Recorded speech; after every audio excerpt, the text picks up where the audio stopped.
1, 2, 3. Yes, it's the Late Late Breakfast Show with your host, Bernie J. Mitchell. Are you in? Are you in?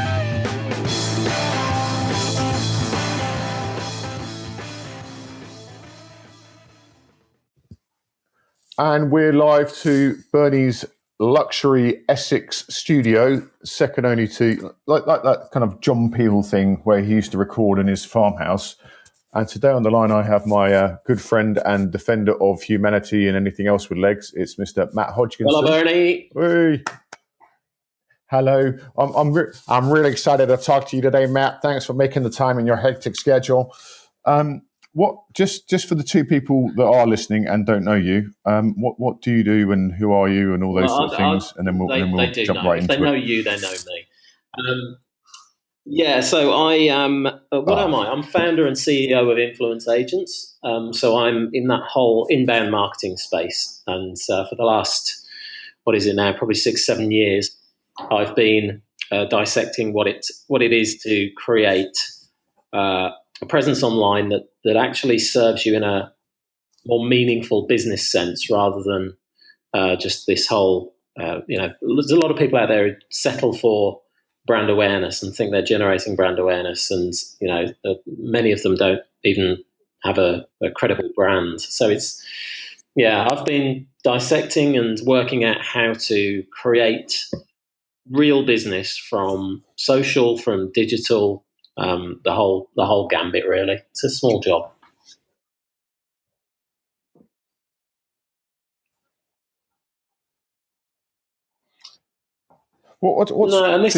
So two avenues there. It does, yeah. Well, this is the difference, really. This is what I've come to realise in the course of researching this for the last few years, is that too many people are the world. Focused on getting the business in, and they think that's the end of the journey. And, a few of them kind of know somewhere at the back of their head that, your best source of new business is your existing clients.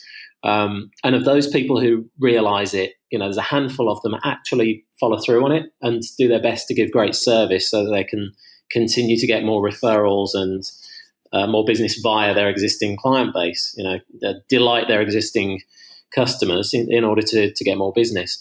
And in terms of what I talk a lot about lead generation and lead nurturing and, getting more sales opportunities and all of that.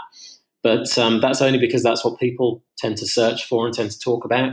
The reality is it's kind of a surreptitious way of starting a conversation about how you can be better at serving people and doing what you do best, or should be doing best.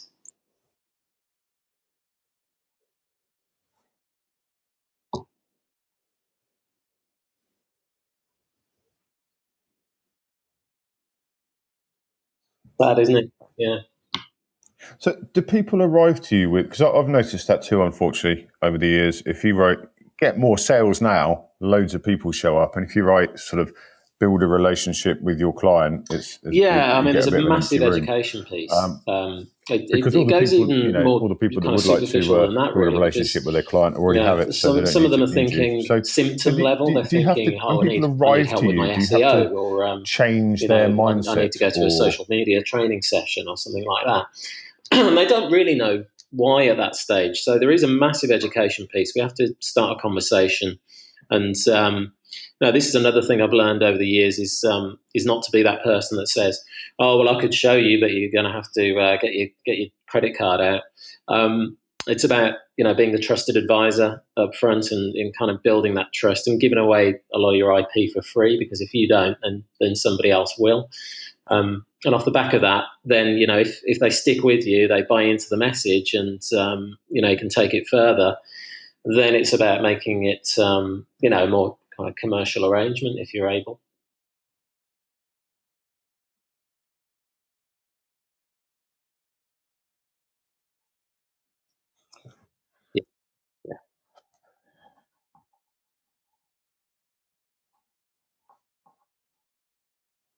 Yeah, love it. Absolutely. It's well, like you say, everything's out there. There's enough content. We're in this really noisier than ever world. They're giving it away IP thing. What's the phrase? There's very little new under the sun. is there. Lots of people anyway. are saying the same stuff in different ways to different people. I found this quote the other day, which was, "There's no better way to show you have wisdom to spare than sharing their your message best to knowledge." whoever will listen. But the reality is, whether your audience is 2 people, 3 people, it's about continuing to show up and keep kind of beating that message out there until somebody really gets it. And if you can be consistent, those 2 do become 3, and they become 4 and 5, and eventually 100, 3,000, whatever it might be. What's the limit? Absolutely, yeah, 100% money back. Yeah.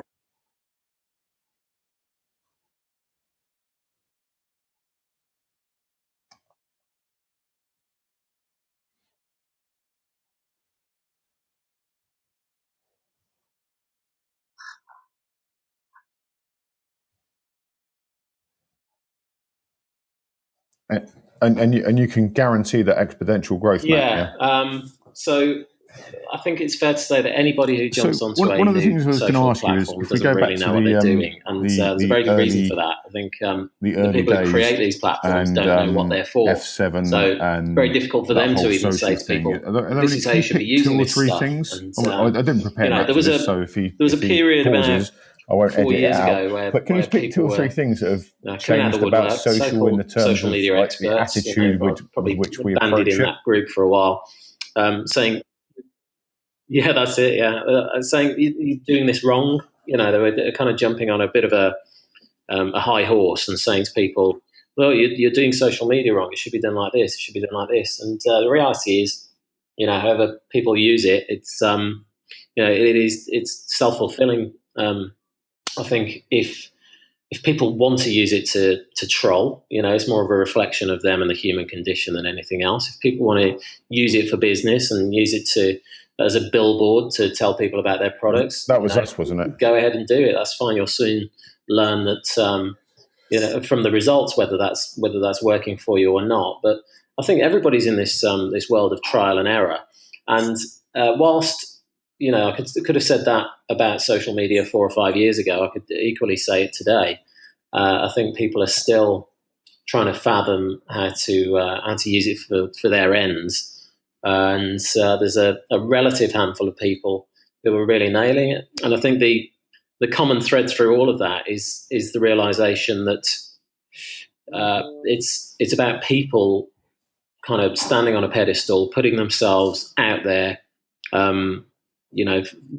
Take a bit of ridicule along the way, take a bit of banter, take some abuse, because that's what happens to people when they really kind of step up and show up. And I think that's the thing that's keeping people off social media, and but it's also the thing that's setting people apart. The winners from the also rans.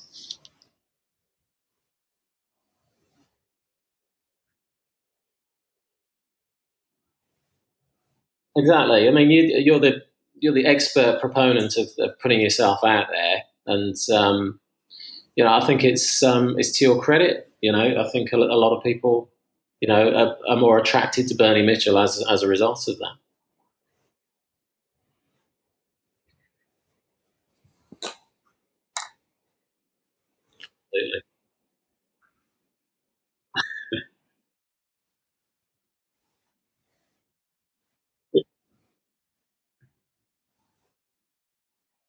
Absolutely. The bravery of transparency, and vulnerability.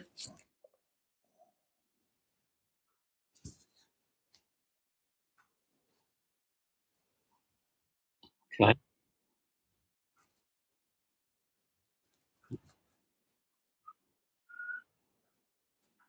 Oh, thanks. It's because I read all those Brené Brown books. I saw how well she did, so I thought I'd see if that tactic worked, because giving away free chocolates and I'm surprised that Mark would say that. Business card raffles wasn't working. What was kind of infancy of these platforms and perhaps a lack of understanding.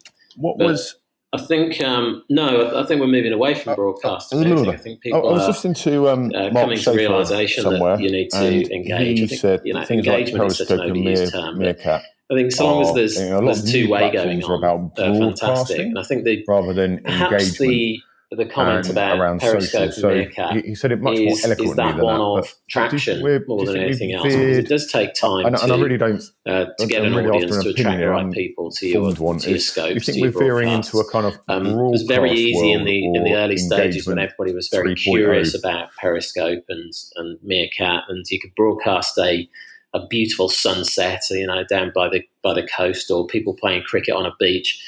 And I mean, those specific broadcasts of mine were each responsible for over 500 hearts, and but it becomes more and more difficult, especially when you start to turn the conversation to something that looks a bit more business-like. I've recently started broadcasting the Leeds Everyday periscopes, and I'm doing that's exactly what it is.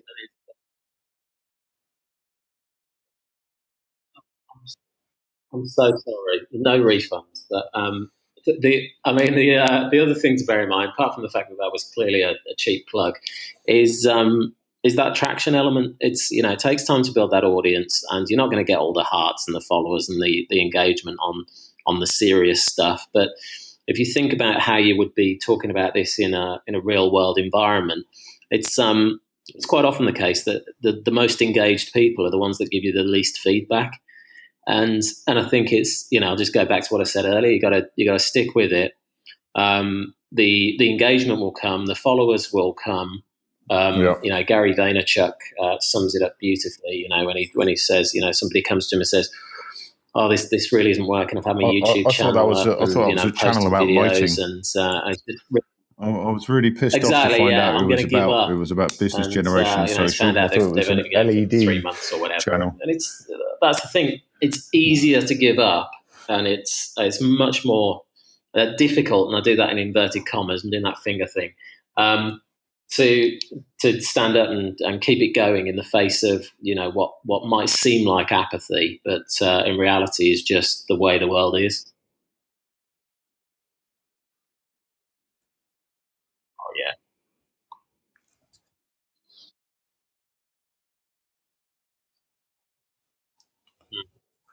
Mm.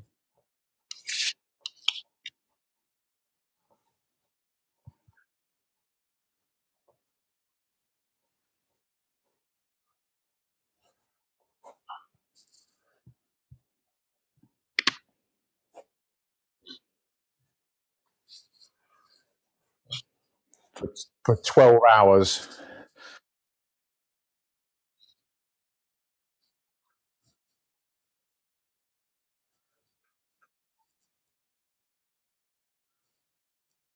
Yeah.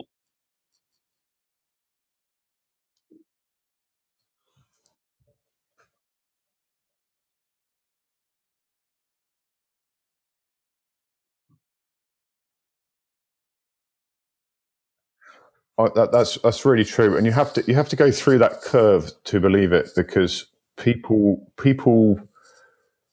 Oh man, I've put like something like 2,500 photos on Instagram, maybe more than that now, and as I travel the globe, Matthew, and speak to CEOs and key people of influence, I'm amazed at the amount of people that come up and say, "Oh, you're Bernie who does the 836 photo or the 515 photo." Right, here's the key for me. How's this is Baby how I Bernie? see And I've been platforms posting that that are kind stuff of involved for in this years area and at the years and moment. years, and it's actually Periscope gone in that's been set up on the premise photo of posting immediacy, is kind of like an art, and of live it's going to make it streaming. sound much bigger than it is, YouTube but it's an wasn't. artistic endeavor. I thought I'm going to do the same thing Google Plus every day came along. and The just integration see with what YouTube happens. and Hangouts is a great thing, but I don't That's think where we are now. has the I forgot traction what I was going to say there. this whole I'm concept gonna of live streaming backpedal there and wasn't say you're native to forgiven the for plugging, because I platform. was going to ask you about that anyway. It wasn't sold as big enough as it should have been as part of you Google can, Plus. I sort of Otherwise, know the Plus would answer be to much this more anyway, but I widely just like used. your take on it. So too much focus was placed on all the aspects you and the can live functionality stream of to Google Plus YouTube, that made and you it just can another do stuff on Facebook, Periscope, with and another skin. going on to this And YouTube your obviously has the Leeds best Everyday distribution that you're ever YouTube going to channel. get So what's for the video. So what's the difference or the worthwhile opportunities, or what have you got to having all say of your about the videos on difference between YouTube, whether or Periscope not and you think it's got YouTube, the and you can best live looking stream on player, YouTube or now? And or I'll whether finish you're that 'cause worried I've about the got a clear comments that might come from it and everything cut-off else, because point. they are the most disparaging on the web. The reality is, so this is how I'm using it. I love the immediacy and the live streaming, the native nature of Periscope. So that's why I'm using Periscope. The ability for me to then, at the end of the broadcast, just save it to camera roll and then upload it to my YouTube channel. I'm taking it one step further, which it's up to you whether you do this or not. But we're putting together custom thumbnails just to keep a consistent brand on the channel and everything else. Yeah, it looks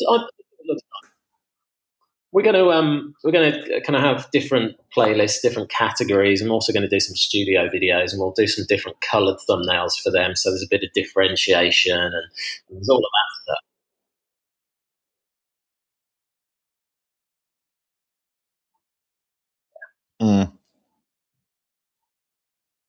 It is, and you just have to enable the custom thumbnails on your YouTube channel. There's plenty of videos on YouTube that will show you how to do that.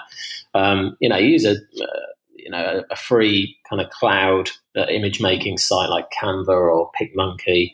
You can knock something up yourself in next to no time, or just to be frank, just fire a PowerPoint and put a title on a nicely coloured background with a picture and take a screenshot. It's not rocket science, and it does make a bit of a difference when people are checking you out. And if you've got your channel art all sorted as well, that's fantastic. So, but back to the point was, Periscope, love the immediacy. You're generating the audience, and Twitter is the place where people are finding these Periscope broadcasts live. I'm still finding that I'm getting more live web viewers that I'm getting on the native mobile. And I like to think that I would be getting a lot more hearts and comments if they were able to submit them on the web version. But and then just uploading it to YouTube once I've done a nice little edit and got a custom thumbnail, and I'm making it a daily habit. And time will tell just kind of where it goes. But the intention really is to get. That's actually really easy to do. Again, it seems I'm making a call back to that earlier comment about getting my free stuff, my IP out there. Saying stuff that I've bought into a long time ago that I've learned over the years, and yes, you can learn all this stuff in a live workshop with me, and it'll cost you a bit of money. But do you know what? I'm also going to give you some little sound bites and snippets on YouTube as well. So check it out.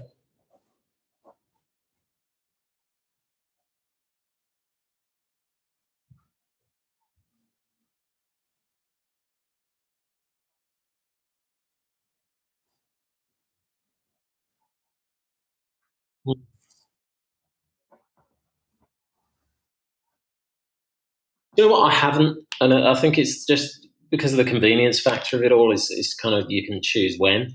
So what I like to do is not annoy the troops here in the office. So if they've nipped out for lunch or they've got a meeting, outside the office, then I might grab the tripod and get the phone up and do something just there and then. I think more important than agreeing a kind of time to do it is making that commitment that you're going to do it on a regular basis. Periscope broadcasts only stay on the platform itself for 24 hours, so it makes sense to try and do one every day. So people have always got something that they can view of yours if they go to your mobile or web profile. And then it's, as I say, just about getting it done. The other aspect, of course, is maybe plan a few titles ahead, so you know exactly what you want to talk about from one day to the next. I've gone one step further. I'm talking about a particular topic each weekday. So I've got 5 different topic areas that I speak about. So Mondays are all about team and surrounding yourself with the right talent that you need to do web and digital marketing. Tuesdays are all about technology, deciding the time, leveraging automation and for some reason email, I could never bring CRM, myself to do a 10-minute podcast, and now I'm doing Wednesday's all about funnels, so 10 creating minutes different is like stages, a really nice time to do that. So, and then Thursday's all about content and its various what do you different think guises about time and and create it. how have you decided make about it look time? good and what works, what doesn't, what formats, where should you post it. And then Fridays are all about distribution and traffic, and how to get people viewing your content in the first place. So now that I know all of that, it's very easy for me to say, well, what am I going to talk about on the traffic broadcast tomorrow? Jot down 3 or 4 ideas, and actually I've got a month's worth of content right there and then. So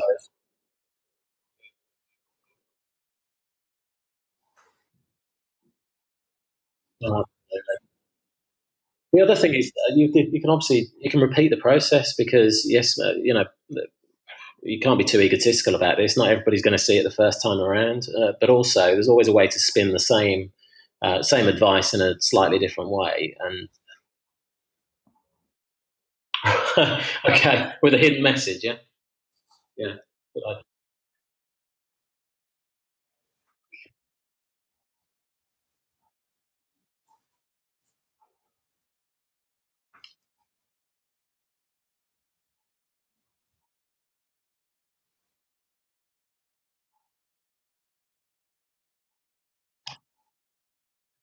I think the important thing is to have followers, and and there's the whole thing about how many people do you actually need to do. I mean, if we're talking about business, and if we're talking about getting something off of this in terms of being able to pay the bills and feed the kids and everything, you don't need to do business with too many people. You just need to find a niche. You need to have a great relationship with a handful of people, and they'll bring you enough business to keep you in clothes and food and water. So it's really about having an audience, whether that's followers on Periscope. It's probably less important right now as adoption continues to grow, and a lot of people are still asking that question: what's Periscope? Never heard of it. Twitter, it can be difficult, but again, the right followers are more important than followers, and that comes with consistency. It's amazing how much content, using the right keywords, and becoming more discoverable in that way. And the same goes for when you're uploading your stuff to YouTube. Similar kind of it's your thing. best chance of reaching people, because it's got a billion active users every month. It's the second largest search engine. I mean, it'd be remiss of me not to quote that ubiquitous statistic. So that's what where I do is that's where you're going to get your backwards. viewers, your subscribers, and as I say, so long as they're the right people, who cares about the numbers? And then that appeals to the more religious people. What's so I want to. What do you think about followers on Periscope and followers on Twitter? Because I'm really not bothered, because I use the Periscope for a bit of live interaction and then send it somewhere else. But should I be worried about that?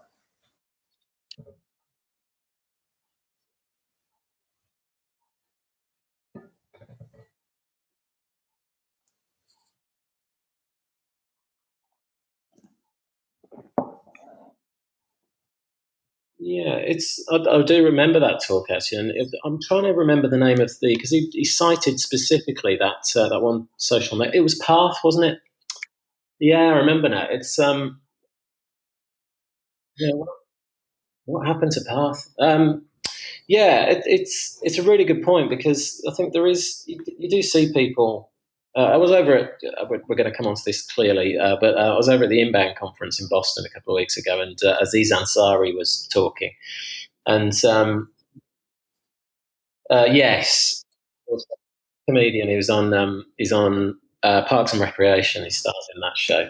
He was talking about how he's kind of taken a bit of a step back from Twitter, on which he'd actually gathered a massive following, and was sharing some of his funniest stuff. But and I checked afterwards, and he hadn't posted for about 5 months or something. Something else he did, despite the fact that he has literally hundreds of thousands, if not over 1 million followers, was he unfollowed everyone. It literally had zero following, and all these followers, and you just think, I mean, notwithstanding, if you're in the public limelight, as he clearly is, do you remember a late show and everybody else years ago? less than 5 people that they're following. Followers. It's just popped in my head here, so it just does smack of make the connection. Broadcast. It smacks of one-way comms. It smacks of look at me, how look at much me. You get time or attention are people giving you? So if someone, there's people that follow me, and they're they're following 150,000 people, and they're followed by 800,000 people, and then they follow me. And I don't. It's not even I don't feel special. I think what is the point of doing that? Yeah. Yeah. Yeah. And Thomas Aquinas or someone like that. I've probably gone too far the other way smart. to an extent as well. I follow. When you look at Twitter, I follow far too many people. I mean, I literally wouldn't be able to keep up even if I spent any significant amount of time on Twitter. It's I'll be reading, whatever's above the fold, the last 5 or 6 tweets that have appeared in my timeline, and is that the dating guy? I've got to refresh because there's 62 hilarious. new tweets. So there is a balance to be made. I think it's about who do you want most in your network? Who do you want to be interacting with? Whose content, whose opinions would you value coming into your world over and above anybody else? And I think it can be quite a daunting task to do the cleanup once we've all established a mutual follow to a certain level. But I think it's worthwhile blocking out a day in your diary just to get rid of some of the crap.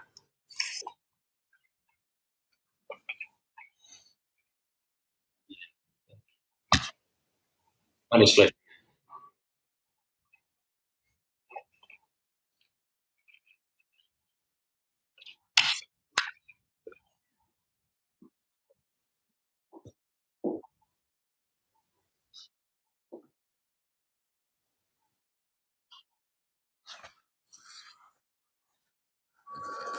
Yeah, that really irritates me. There's a meme going around at the moment about there's a lot of people in our space who have more than 15,000, some of them way more than that followers, and they follow 27 people, and I look at them and I just think the C word, which even I can't say on a podcast. And it really disappoints me. I think you arrogant knobhead, and they claim that they're so they only that their engagement's somewhere else or something like that.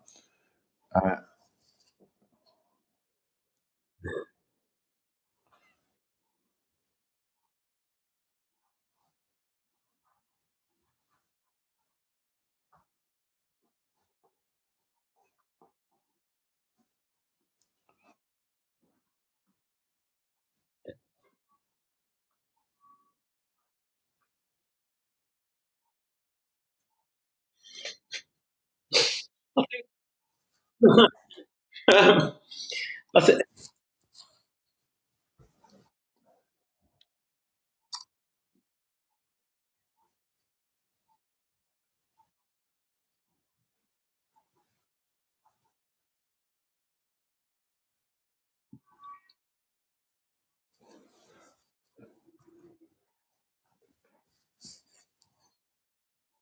Yeah. Well, I think in Gary's case as well. I mean, he's really nailed Twitter. He loves it, and obviously he's become an investor as well. I use he's also an early adopter on pretty much Twitter, anything that comes out, because he's one of his big beliefs is that there's the kind of sweet spot of being able to leverage a platform is in those early stages. When it's the novelty factor. I'd certainly agree. In the case of Periscope, which is probably the most kind of recent I'd rather incarnation of that, and things like Blab as well. Oh, hello, Bernie. Very early stage. I engage with them a lot of traction rather now. than following loads of mega people. Will it kind of tail off? Will it take off? Because of my gob over the general election, I was devastated because for a long time Boris Johnson followed me. Yeah, I think you're right. And he unfollowed me. There's been incarnations of that exact product in the past that didn't succeed for whatever reason. But then, so I think it helps Gary to have Vaynerchuk a big name on board said who's this really going well. to back into the hill. But that community factor is certainly the most important. People and I think with certain platforms, I'd say this about Twitter for me, I don't as follow well as people. Facebook to an extent I as well. engage with the community. So if you go down my Twitter stream, got this community of people, and I know that I know them, and I know that we've connected on on good most of them means I and with know good intentions, and in some shape or form. and yeah, I And can't there's people who are like fathom CEOs what they were of megacorps right now, because who I've we're kind of at a got a stage where connection with, these platforms but aren't anything new. not a connection where we're going to play years golf and and years close and the years down business, the but line.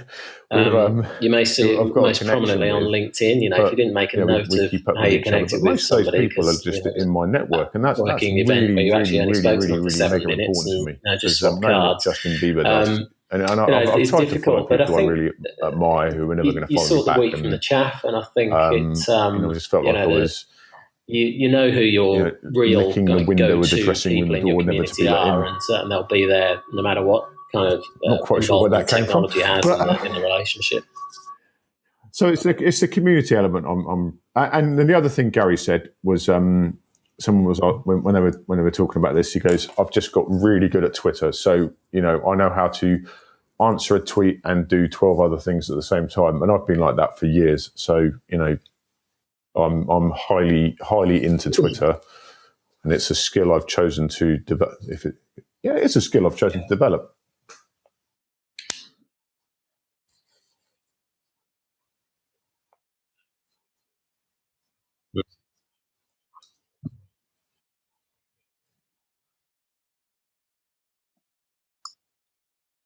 I'd go with that, and I think I think that type of action would be that's a good idea. I mean, I've seen you do it in the past with other channels. Certainly with your email subscribers, saying, I think the title was something along the lines of "unsubscribe now."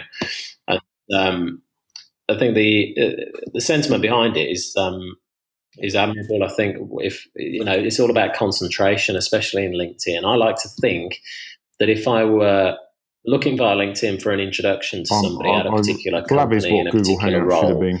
that I could go to any of my first line connections that connect me to that second line connection, and pick up the phone even to them and say, how well do you know them? Do you think you might be able to put us in touch? But sadly, that's not the case, and it's not. It's not because of some kind of haphazard strategy of accepting anybody into my network that even made a vague attempt to connect.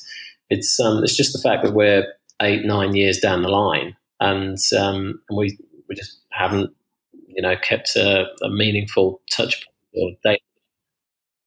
Exactly. Yeah. Yeah.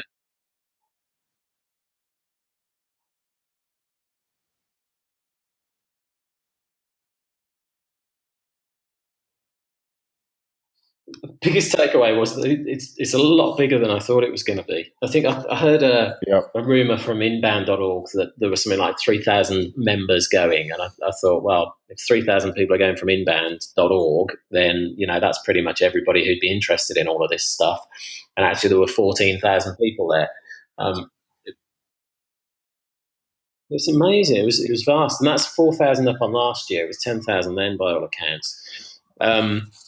What did I take away from it? It is a movement. I was really impressed by break for lunch. As much as full disclosure, I'm a HubSpot partner, and I do love the product, but only because I use it on a daily basis, and it makes my life so much easier. Done it in my life to LinkedIn. What I hadn't realised is how attached they have made themselves to the term inbound. There's lots. They've got lots of competition. The likes of Marketo and Pardot and Silverpop, and to a lesser extent the likes of Infusionsoft and I think the big boys like Eloqua, and they're coming out of their ears now. All these marketing for many reasons, which is a whole other podcast. But nobody there are a lot really of lives the inbound methodology or attaches themselves to this whole, and they call it a movement. And I think that's what came across.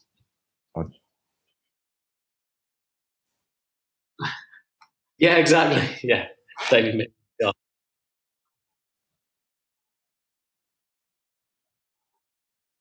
Yeah.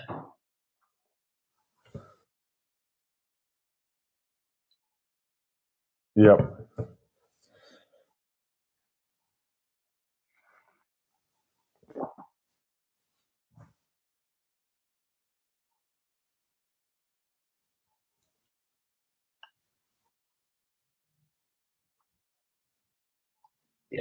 Yeah. Well, Brian did some amazing dad dancing on stage that went on for far too long, and yeah, bordering on granddad, I might say. But and Dharmesh was a lot more eloquent than you'd expect from such a techie. But I think, I was just impressed by the fact that it was a community, and this is the thing. We talk about the quality of our network and concentrating it and sorting the wheat from the chaff, and just dropping anybody who's not participating.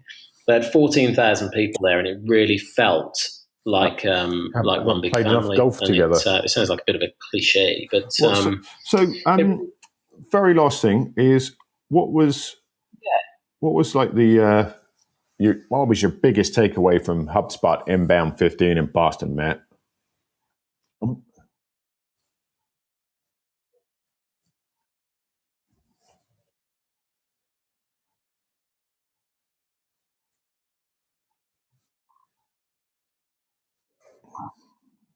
That's it. I mean, you've got very business centric corporate type dues you can go to that only have 30 people. I was amazed at that. And then you can go to something that's got 500, 1,000, 14,000 people, and it feels much more close knit. And it's I guess it comes down from the top. It comes down from the intention. But that's what I was most impressed with. It was if anybody gets the opportunity to go along next year, I could highly recommend it. If only because Boston is such a gorgeous city as well. It's worth getting out and about there in the downtime. But it was good.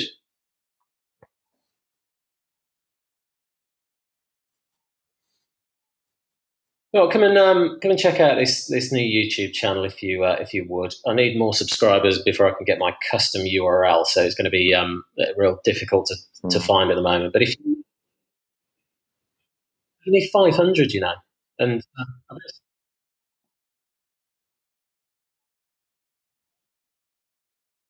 You know why they do that? Well, the other thing is you can attach a website to it, which I've done, but I think there's a lag on it, so that's a bit of a kind of workaround if you connect your website via webmaster tools. But so in the meantime, though, if anybody searches on YouTube for hashtag leads every day, follow them for a long time. Mine are the only videos that come up. I'm a bit worried that they've become like another mega corp, but every day. As I hear, particularly.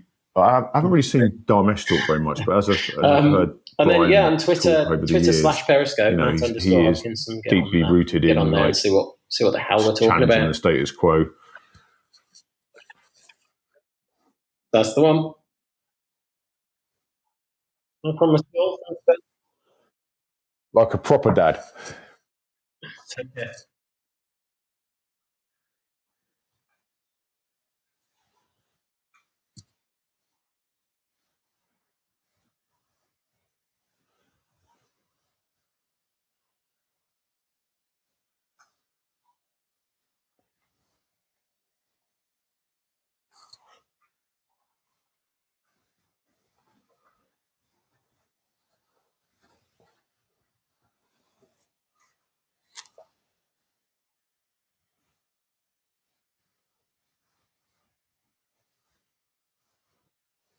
No, I've that with WeShare.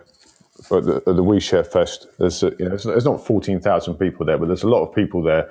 Don't know them very much, but they're all together around one cause in that kind of tribey football crowd band member type atmosphere, which I haven't had at other. Some of the things we've been to where it's been businessy events and they've just been life sucking.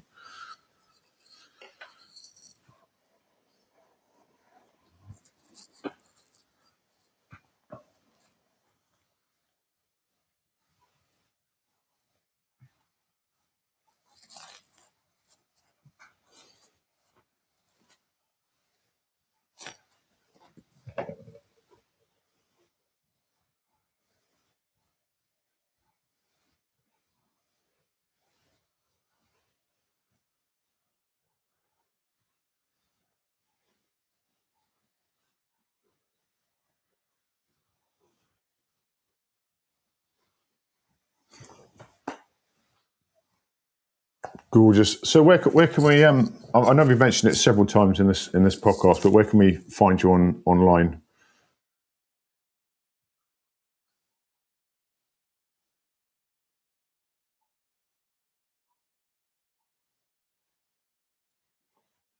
How many do you need to get your custom URL?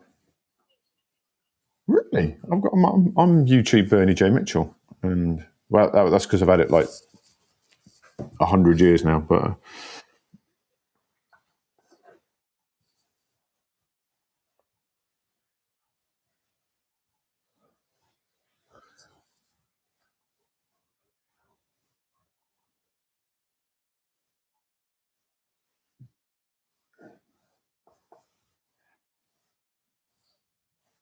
and that's just to clarify, that's not the city leads. That's LEADS, isn't it? Leads every day. 'Cause they're coming thick and fast today. Sorry, leads every day.